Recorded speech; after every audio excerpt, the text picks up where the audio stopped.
इस तरफ मिला गया। इस तरह दो पाँव को नहीं चीरा जा सकता है। मनगढ़ंत कोलकाता में ट्रेनी डॉक्टर के साथ रेप की वारदात ने पूरे देश को झकझोर कर रख दिया है। इस दौरान कई हैरान कर देने वाले खुलासे भी हो रहे हैं। बता दें तो खुलासे में यानी कोलकाता डॉक्टर रेप केस के ग्रुप में एक लड़की भी शामिल है और लड़की के साथ साथ कुछ उसके दोस्तों को भी शामिल होने का अंदेशा जताया जा रहा है। ये हैरान करने वाले खुलासे किसी और का नहीं बल्कि कोलकाता में यहाँ पर एक डॉक्टर हैं उन्होंने ही किया है। मीडिया रिपोर्ट्स के माने तो ट्रेनी डॉक्टर के साथ पहले मारपीट की गई और फिर इसके बाद उसका जानबूझकर रेप कराया गया। इस पूरे कांड में यानी रेप करने वाले लड़कों के ग्रुप में एक लड़की भी शामिल है। बता दें तो जानकारी निकल कर आ रही है कि सिर्फ एक लड़की ही नहीं बल्कि हॉस्पिटल के कई बड़े बड़े डॉक्टर भी शामिल हैं। इस खुलासे के बाद कोलकाता रेप कांड की प्रक्रिया पहले से और ज़्यादा उलझती नजर आ रही है। जहां एक और इस रेप कांड की जांच सीबीआई कर रही है। हालांकि जिस तरह मामले में कई तरह के गंभीर खुलासे हो रहे हैं उससे अंदाज़ा लगाया जा रहा है कि अभी इस मामले में और कितनी परतें खुलेंगी और न जाने कितने लोगों के नाम उजागर होंगे।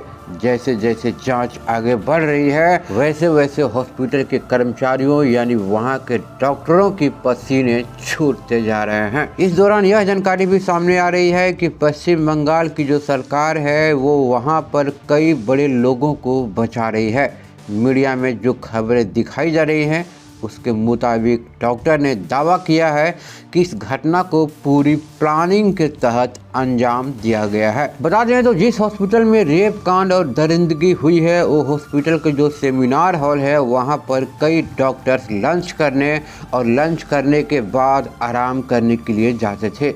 लेकिन 9 अगस्त की रात जो पीड़िता है उसे अकेले ही उस सेमिनार हॉल में भेजा गया ताकि वो वहाँ पर जाकर आराम कर सके। लेकिन उसके साथ जो घटना हुई उसके बाद वहाँ के जो डॉक्टर हैं और पीड़िता के जो दोस्त हैं जो पीड़िता के साथ खाना पीना उठना बैठना होता था वो सभी दोस्त वहाँ पर मौजूद थे।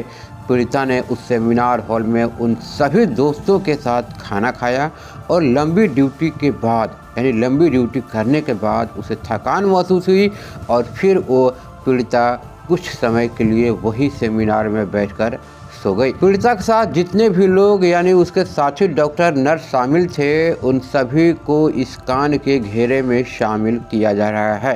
कहा जा रहा है कि जिस सेमिनार हॉल में पीड़िता के साथ इस पूरी वारदात को अंजाम दिया गया है उस दिन उसे अकेले ही सेमिनार हॉल में जाने के लिए बोला गया था।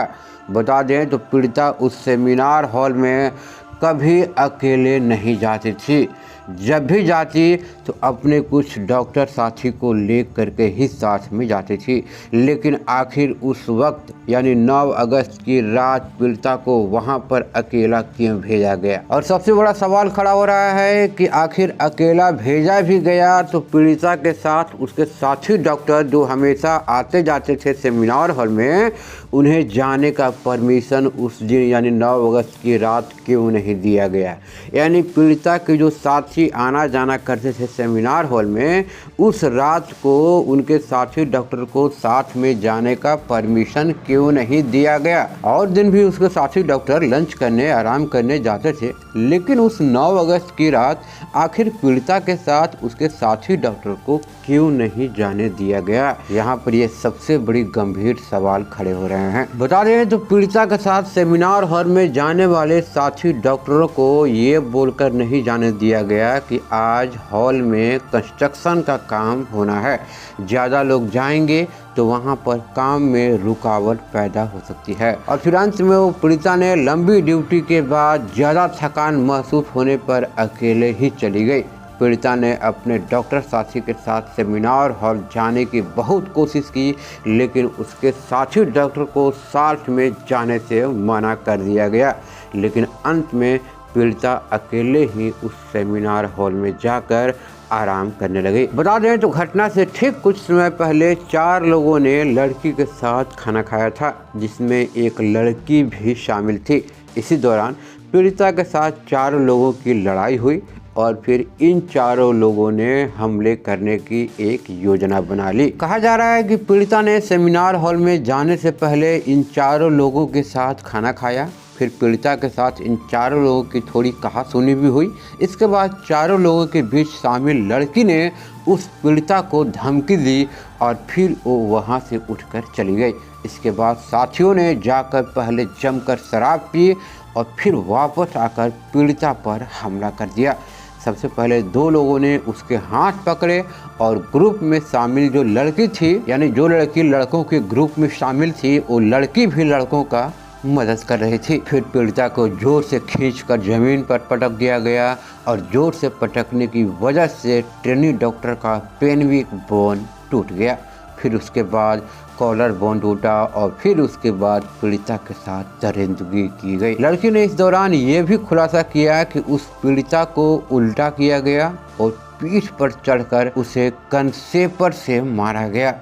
पीड़िता के शरीर में कई तरह के हड्डी टूट गए। इसके बाद भी दरिंदों का जी नहीं माना तो उन्होंने पीड़िता का गला पकड़कर दबा दिया। जब उन्होंने पीड़िता के साथ अत्याचार किया और फिर नीचे आए तो वहां पर लड़के शराब पी रहे थे। इन चारों डॉक्टरों को पता था कि लड़के शराबी हैं और उन लोगों को गलत लोगों के साथ उठना बैठना होता था। यानी सभी डॉक्टरों को पता था कि उन लोगों को गलत लोगों के साथ उठना बैठना होता है। इसके बाद फिर उन लड़कों से कहा गया कि सेमिनार हॉल में तुम्हारे लिए कुछ रख कर आए हैं, जाओ और अपना काम कराओ। इसके बाद लड़के वहां पर पहुंचे और उसने पीड़िता के साथ हैवानियत करनी शुरू कर दी। फिर उसके बाद इन चारों डॉक्टर बाथरूम में गए और अपने आप को क्लीन किया, अपने हाथों को सफाई किया और फिर सारे सबूत को नष्ट करने की कोशिश की, लेकिन पकड़ा गया यहाँ पर सिर्फ और सिर्फ एक लड़का। बता दें तो ये सारे दावे जो हैं हॉस्पिटल के